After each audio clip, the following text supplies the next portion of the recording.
খাগড়াছড়ি ও রাঙ্গামাটিতে সাম্প্রতিক সহিংসতার ঘটনায় তদন্ত কমিটি কাজ শুরু করেছে।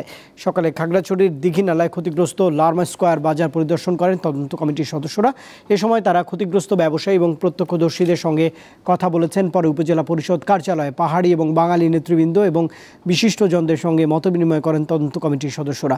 গত 18 সেপ্টেম্বর চুরির অভিযোগে এক যুবককে হত্যার ঘটনাকে কেন্দ্র করে খাগড়াছড়ি এবং রাঙ্গামাটিতে সহিংসতায় 4 জন নিহত ও বহু মানুষ আহত হন।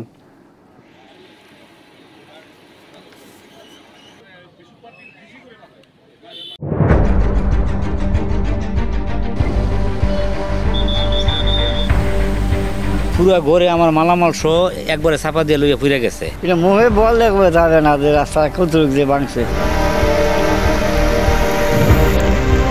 200 বছর আগের ঐতিহ্য মাটির ঘর ছিল, ওই মাটির ঘরগুলো একবারে ভাঙ্গা নিচে পড়ে গেছে। মানুষের তো অসহায়, করার কিছু নাই।